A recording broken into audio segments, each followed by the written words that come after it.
Doutor, muito obrigada por ter vindo aqui para nos conceder essa entrevista.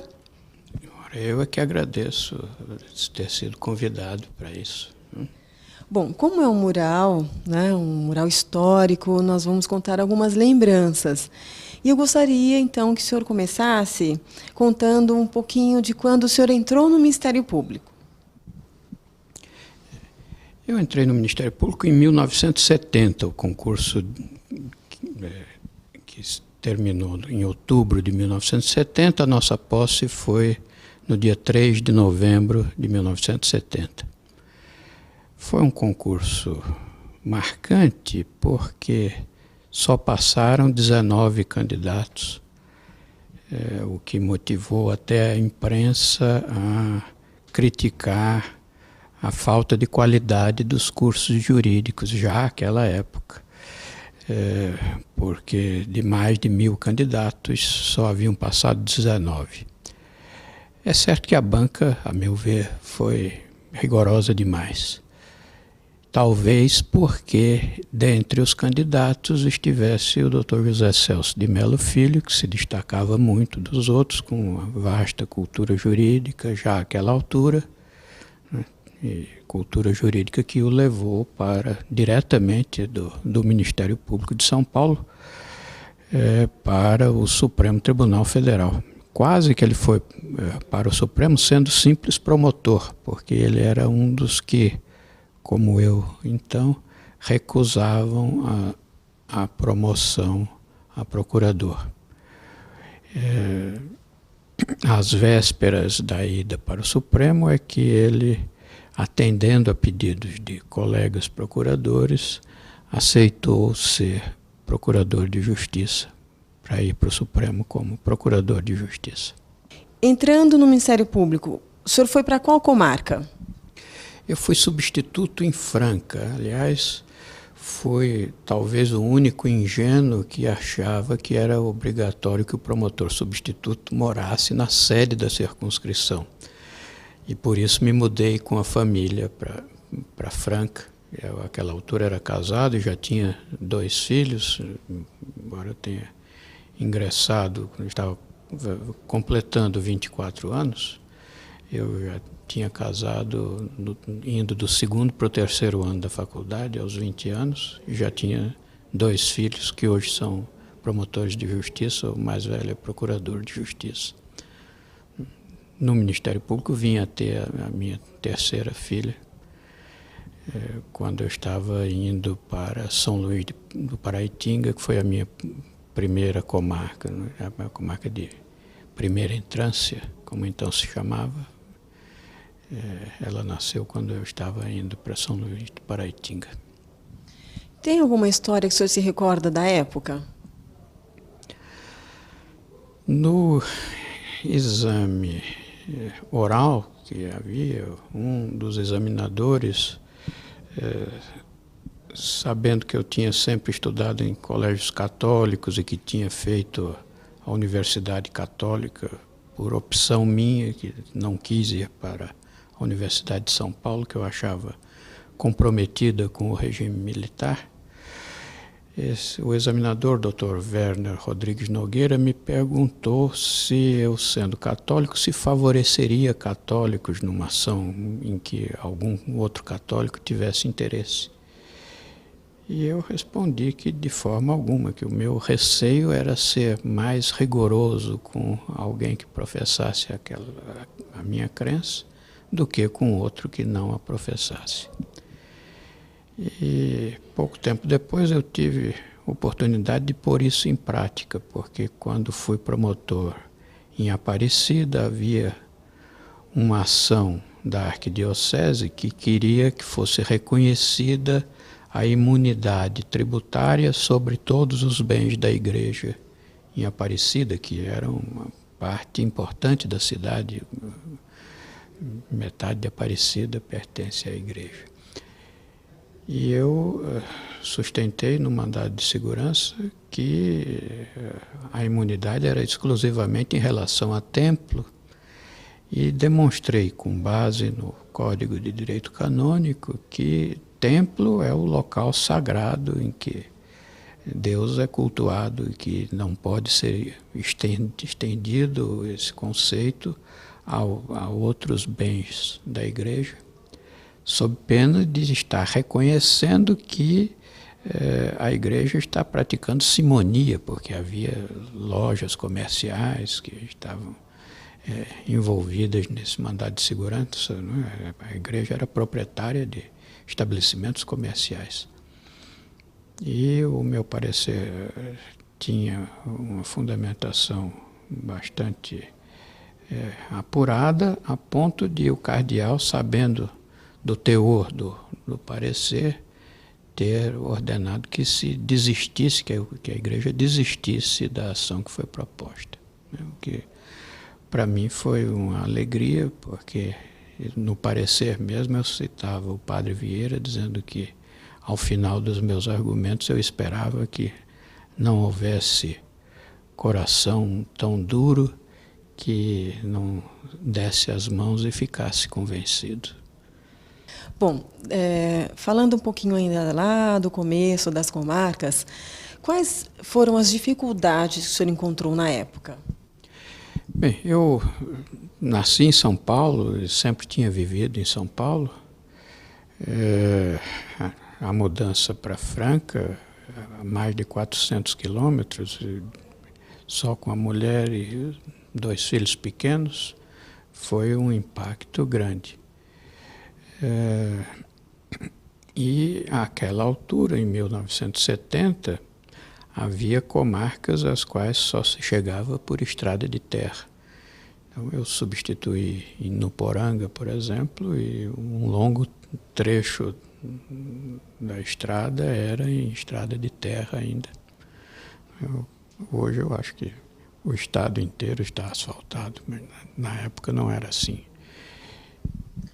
Doutor, foram muitas alegrias e também muitas amizades, não é?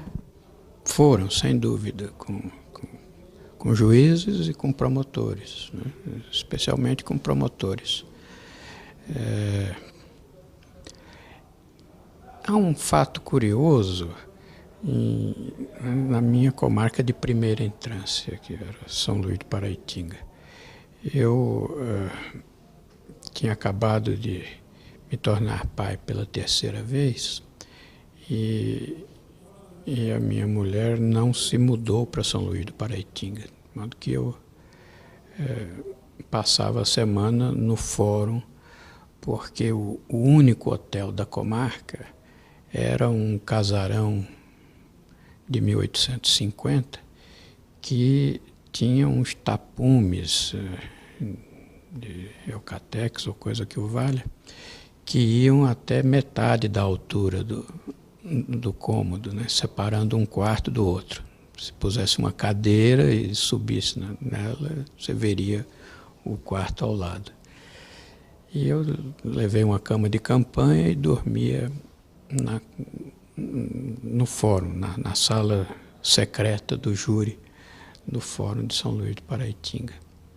E aí chegou um juiz novo para a comarca, que não era muito jovem, o doutor Evaldo Fernandes Araújo, e que disse que queria mudar imediatamente. E eu fiquei constrangido de opor qualquer objeção a esse projeto dele, não falei nada. E, de fato, quando cheguei na outra semana, ele tinha alugado a sede de uma fazenda muito próxima ao centro urbano onde estava morando. Ele que vinha de Santos, onde tinha uma casa. E mudou para essa sede de comarca, essa sede de fazenda, e eu, no fim de semana, voltei para São Paulo para ficar com a família. E quando cheguei de volta na segunda-feira, ele já não estava mais morando naquela sede de fazenda, porque todos os aparelhos eletrodomésticos que ele tinha levado se queimaram por causa da variação de voltagem que havia. E aí ele alugou um desses casarões de 1850. São Luís do Paraitinga é uma cidade histórica, muito bonita. Aliás, terra da doutora Rosa Maria Borriello de Andrade Neri, que foi nossa colega do Ministério Público e hoje é desembargadora. Essa cidade tem como casas mais bonitas esses casarões de 1850. Num deles, na praça, talvez até seja um que ruiu numa enchente que houve 2 anos atrás em São Luís, onde havia morado o doutor José Geraldo Rodrigues de Alckmin, que foi ministro do Supremo e era tio do atual governador. Numa dessas casas se instalou esse juiz. E eu, que ficava no fórum, depois de uns dias, fui chamado por ele, e ele era um homem muito sociável, e me disse: olha, Bandeira, você tem que vir aqui em casa porque eu não aguento mais, porque ninguém na comarca fala comigo. Ele de fato, sentia que a população tinha um tal temor reverencial em relação ao juiz que ninguém se aproximava do juiz para qualquer conversa. E eu passei a ficar durante a semana toda na casa do Dr. Evaldo Fernandes Araújo, até que fui promovido para Aparecida 1 ano e meio depois. Como é que foi a carreira do senhor? Eu, depois de ter passado em Franca, eu era substituto e cobria a circunscrição toda. Então, nos períodos de férias, a circunscrição abrangia, além da sede Franca, abrangia Pedregulho, Patrocínio Paulista, Nuporanga, Batatais e Altinópolis. Eu estive em algumas dessas cidades apenas em período de férias, de férias coletivas, né, só para fazer audiências. E em Pedregulho e Nuporanga eu substituí os titulares durante vários meses, porque os titulares estavam convocados em outras comarcas. O titular de Nuporanga estava em Orlândia e o titular de Pedregulho, que era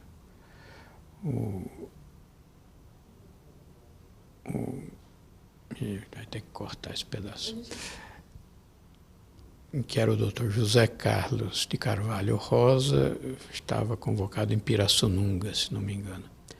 Então eu fiquei alguns meses nessas 2 comarcas e auxiliava em Franca, onde só havia, na época, 2 promotores e 2 juízes titulares.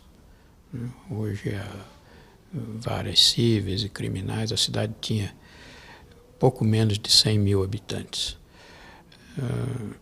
Depois eu fui titular em São Luís do Paraitinga, em Aparecida, no Vale do Paraíba, e fui convocado para trabalhar numa promotoria cível de Santo André, como titular de Aparecida, então segunda entrância. Convocado em Santo André, eu fui promovido para uma promotoria de Cubatão, que também tinha 2 promotores, e voltei a ser convocado em Santo André. Então, trabalhei 15 dias somente em Cubatão, voltando a ser convocado em Santo André. E de Santo André vim para São Paulo, onde, depois de girar por alguns foros regionais, ou varas distritais, era como se chamavam na época, fui fixado primeiro em massas falidas, o antigo nome dos que hoje se chamam promotores de falências, depois em ausentes e incapazes. Essa atribuição de defensor dos ausentes hoje não é exercida pelo Ministério Público, e a de incapazes é exercida pelos titulares de cargo de promotoria civil, é a denominação atual. Designado ainda para essa função, eu fui fixado numa vara que nunca se instalou, de um foro regional de Indianópolis, até hoje nunca se instalou. Eu continuava na promotoria então chamada de ausentes e incapazes, até que no final de 1981 eu fui para a promotoria de fundações, onde fiquei até 1998. Como é que foi a experiência do senhor lá nas fundações? Eu gostei muito, porque hoje o conhecimento vai se tornando muito específico, né? Se conhece, é um truísmo dizer isso, mas se conhece cada vez mais de cada vez menos. Enquanto que a curadoria de fundações propiciava o trato com pessoas de formações muito diferenciadas, não é? Havia fundações dedicadas à pesquisa, a hospitais, fundações dedicadas ao ensino, fundações na área de comunicações, como a TV Cultura, a Gazeta, enfim, fundações muito diferentes, fundações ligadas às artes, né, de que eu gostava muito. Hoje mesmo sou ainda membro do conselho da Fundação Bienal de São Paulo e de algumas outras, inclusive da Fundação Casper Libero, que é titular da marca Gazeta. Então, essa pluralidade de objetivos das fundações reclamava do promotor um conhecimento mais amplo do mundo, não exclusivamente o conhecimento processual. Até porque o processo no Brasil é muito lento, de modo que é desanimador, não é? Eu, curador de incapazes, de ausentes, eu via um processo, me manifestava nele, às vezes com entusiasmo, e raramente via o desfecho daquela ação, porque passei lá mais de 5 anos, mas para saber como as ações terminaram, eu, anos depois, voltei aos vários cartórios para ver como aquelas ações em que eu tinha me empenhado mais tinham sido decididas. Enquanto que na curadoria de fundações, numa tarde, numa conversa, o promotor pode beneficiar um número imenso de pessoas, sugerindo uma finalidade para alguém que queira instituir uma fundação e não saiba como, etc. Além disso, a curadoria de fundações tem uma peculiaridade que nunca ninguém notou, ou pelo menos nunca ninguém escreveu a respeito. Antes de haver a lei da ação civil pública, o Ministério Público já era o titular de uma ação que precisa ser reconhecida como sendo uma ação civil pública. Porque o promotor de fundações, na hora em que intenta uma ação contra o dirigente de uma fundação, ou pretendendo alterar um dispositivo estatutário, ou querendo impedir a eleição de alguém para o conselho ou a diretoria de uma fundação, está, na verdade, propondo uma ação civil pública. E o Ministério Público já era o detentor desse direito de ação desde o Código de 1916, do Código Civil de Clóvis Bevilacqua, quando a ação civil pública é muito mais recente, não é? Eu já estava nos anos finais da minha passagem pela Curadoria de Fundações, quando foi regulada a ação civil pública. Então, a Curadoria de Fundações é pioneira no Ministério Público nessa atividade de velar por interesses difusos, por interesses individuais homogêneos, né? Isso torna o promotor de fundações aproximado à tarefa de um promotor de de urbanismo, habitação, não é? De um promotor de defesa do patrimônio público, porque, na verdade, o curador de fundações foi o primeiro a ter a titularidade de uma ação civil pública que ainda não era regulada por lei. Maravilha. Doutor, muitos procuradores, promotores, procuradores, ao longo da carreira no Ministério Público, foram convidados para trabalhar com o governo, seja em assessoria ou secretaria. Como é que foi o contato do senhor com o poder, enfim, com a política naquela época? Bem, eu ingressei no Ministério Público não escondendo de ninguém, pelo contrário, proclamando serenamente, mas a todo instante, que eu era contrário ao regime militar que se havia instaurado em 1964. Eu tinha sido contrário a esse regime desde antes dele se instalar, quando já se evidenciava um movimento patrocinado por forças externas ao país que queria assumir o controle da nação. Eu nunca escondi a minha contrariedade com esse regime e sempre defendi a volta do país ao regime democrático. Eu sustentei isso, inclusive, numa reunião de grupo de estudos em que estava presente o então Procurador-Geral da República, que era um preposto do regime militar. E fiquei até quase que na iminência de sofrer punição pela minha manifestação, que talvez tenha sido a primeira de alguém do Ministério Público pedindo a volta da democracia ao país.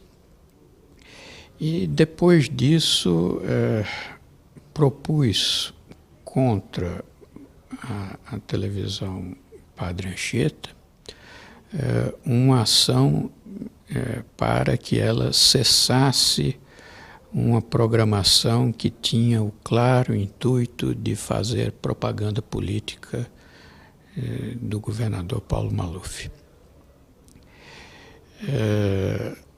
Por isso, eu, nessa ação contra a Fundação Padre Anchieta, eu sofri uma série grande de ameaças que eu nunca revelei nem à família para não sobressaltar ninguém, nem disse a ninguém no Ministério Público, mas sofri essas ameaças. Quando houve a eleição de 1982 e o governador Montoro foi eleito, houve no Ministério Público quem perguntasse que cargo eu iria ocupar no governo, porque esse episódio da Fundação Padre Anchieta teve uma grande repercussão na imprensa. Os jornais passaram dias e dias noticiando que havia ação contra o mau uso do jornalismo na TV Cultura. E alguém no Ministério Público me perguntou, então, o que eu seria no governo Montoro, e eu respondi que seria curador de fundações. De modo que, até por conta disso, mas também porque gostava muito do que fazia, eu assumi comigo mesmo o compromisso de não sair da curadoria de fundações para exercer cargo público nenhum. Houve alguns convites, algumas sondagens, mas eu nunca me afastei da carreira. O senhor já falava em democracia, né? Aí veio 88, a Constituição Federal. Como é que foi para o senhor? Eu acho que a Constituição Federal, eu costumo dizer que ela é mais do que uma Constituição ônibus, ela é uma Constituição trem, em que coube tudo o que cada deputado queria, conseguiu colocar na Constituição. Então há regras que são programáticas, mas de execução muito difícil. Na verdade, o regime democrático, pelo menos ao meu ver, é um regime com o qual É mais ou menos o que disse o poeta a respeito da felicidade. Está onde nós a pomos e nunca a pomos onde nós estamos. Acho que pela minha natureza eu sou um tanto insaciável quanto a algumas coisas. E há frustrações, né, em relação à democracia. Parecia que tudo estava ao alcance de nossas mãos e que o país se tornaria um país justo e próspero muito facilmente em 88. Mas a gente vê que passam os anos e, apesar de tudo o que se veio dizendo nesses últimos tempos, já se vê hoje que ainda há uma grande distância entre o que nós somos e o que nós sonhamos ser. Bom, os anos foram se passando, né? E aí, com o tempo, a aproximação da aposentadoria. Como é que foi esse momento? Eu passei 5 anos a mais do que o necessário, até mais de 5 anos, porque eu completei o tempo necessário à aposentadoria ainda antes de 1988 e 1998, quando houve a primeira reforma da Previdência. Então, eu já tinha o direito adquirido à aposentadoria. Mas, e já tinha adquirido esse direito em 1995 e até antes, se contasse as férias não gozadas. Mas não que houvesse alguma vantagem patrimonial na época, eu não via a coisa por esse aspecto, mas porque me satisfazia exercer a função, eu continuei mais tempo do que o necessário e trabalhei até 2001. Desde 95 que eu falava na possibilidade de me aposentar, mas sempre fui protelando. E fui a procurador em 98, às vésperas da edição da primeira reforma da Previdência. Talvez se eu não tivesse ido a procurador, eu tivesse continuado mais tempo. Mas acho que a gente não deve se arrepender. Ao meu ver, há tempo de plantar e tempo de colher. E acho que o meu tempo passou e é preciso dar lugar aos mais novos. Eu vejo com uma certa apreensão hoje esse movimento em favor do alargamento da idade limite da aposentadoria para 75 anos. Acho que o comum das pessoas, é certo que nem todos envelhecem ao mesmo ritmo, mas o comum das pessoas aos 70 anos já não tem a combatividade que se reclama, especialmente de um órgão de Ministério Público. Essa magistratura de pé, que é como se chama tradicionalmente o Ministério Público, cansa mais do que a magistratura sentada. E, historicamente, a gente vê que os promotores sempre se aposentaram mais jovens do que os juízes, por sentirem que o seu tempo já tenha passado. Hoje é que eu acho que os estímulos financeiros para a permanência em atividade vão num crescendo. E chegará o dia em que, na prática, a aposentadoria voluntária será uma ilusão. Todos se aposentarão na idade limite, seja 70 ou 75 anos. Eu acho que isso para o Ministério Público é um mal. Como é um mal terrível, a aposentadoria sem vencimentos integrais. Eu vejo com preocupação a criação de vantagens para a permanência dos promotores em atividade, vantagens que não acompanham o promotor na aposentadoria. Eu acho que a queda no padrão de vida modesto que foi levado pelo promotor ao longo de sua carreira, no meu tempo era muito mais modesto do que hoje, porque os salários já foram muito menores do que são hoje. Já foram muito maiores, mas quando eu ingressei eram muito menores. Essa queda no padrão financeiro é muito triste na velhice, quando as necessidades de saúde vão aumentando e é preciso que haja um final de vida com dignidade por parte do promotor. Tenho muito medo da aposentadoria sem vencimentos integrais. Aliás, acaba de ser noticiado que planos de previdência públicos de 3 estados da federação foram vítimas de desmandos de administradores.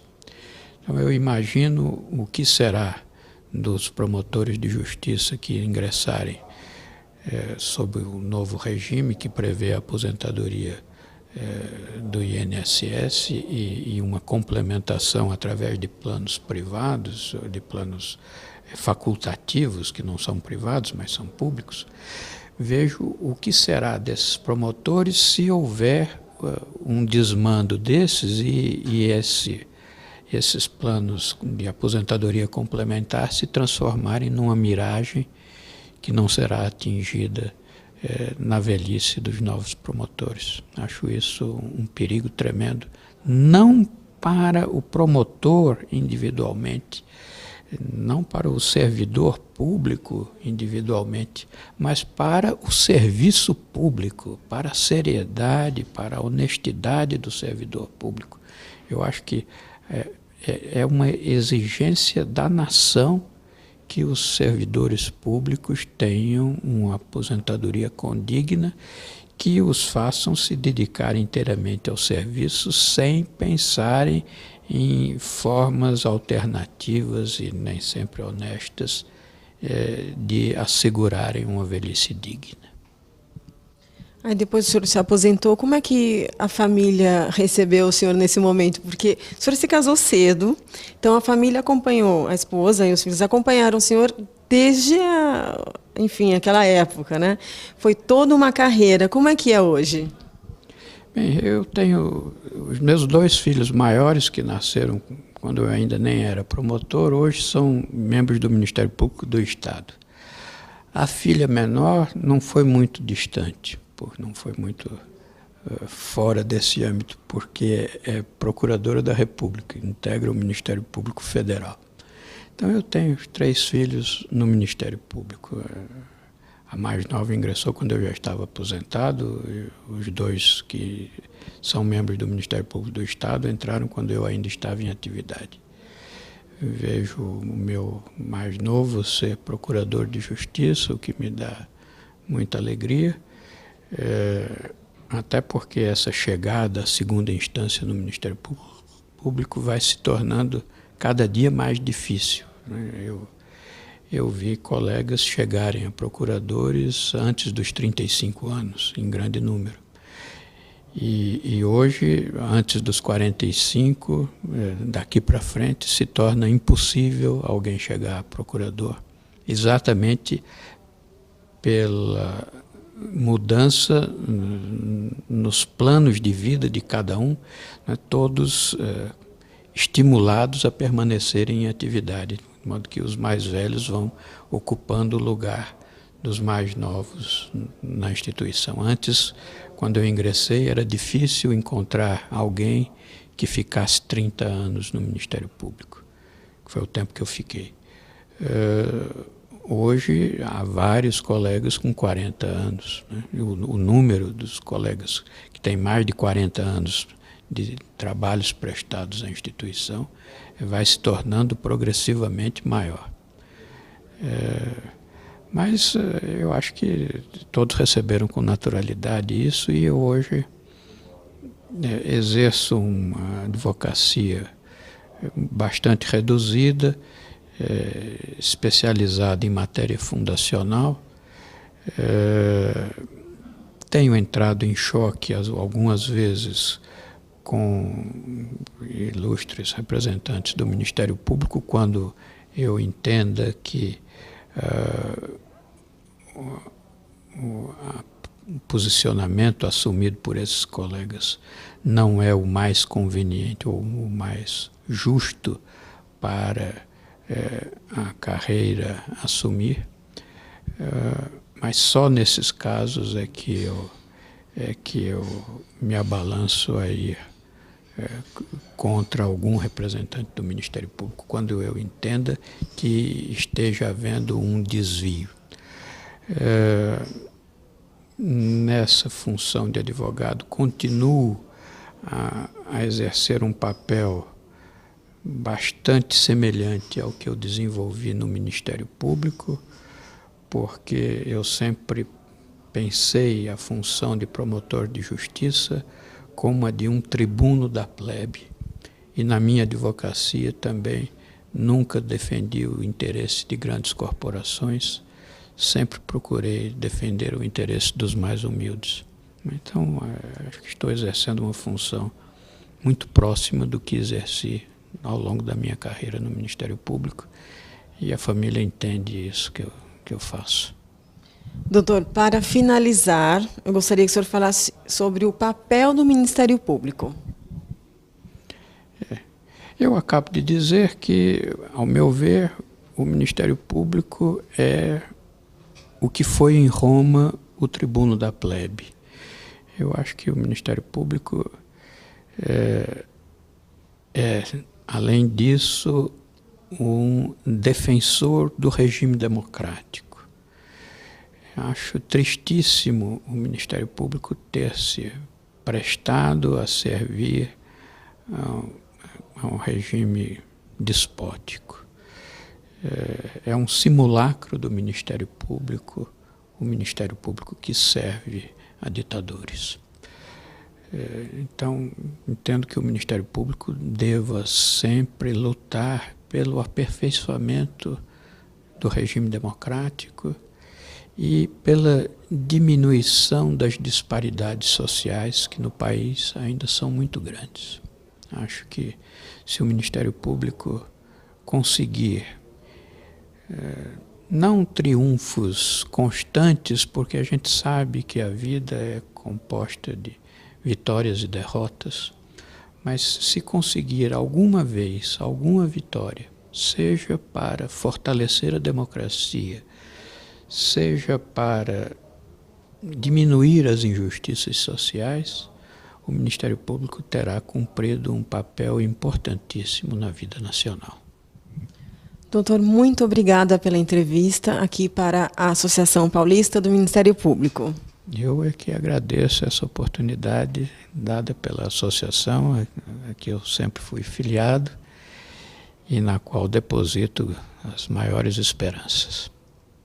Doutora Cirdêmia, o doutor Bandeira acaba de nos conceder uma entrevista maravilhosa, magnífica, sobre a história e a carreira dele dentro do Ministério Público.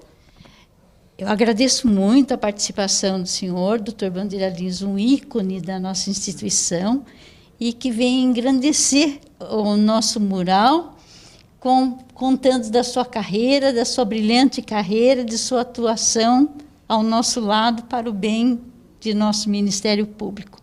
Muito obrigada. Eu é que agradeço essa oportunidade. Aliás, queria elogiar a iniciativa da associação de ter esse mural com a apresentação de depoimentos de promotores de justiça de outros tempos na instituição. Acho que a história das instituições precisa ser lembrada e precisa ser escrita. Acho que o meu papel foi o de simplesmente ser mais uma pedra ainda nos alicerces dessa instituição, que, ao meu ver, tem um futuro brilhante pela frente. E espero que seja um dia uma grande catedral para o bem, não dos seus integrantes, mas para o bem da sociedade brasileira. Muito obrigada, doutor. É o que esperamos todos nós.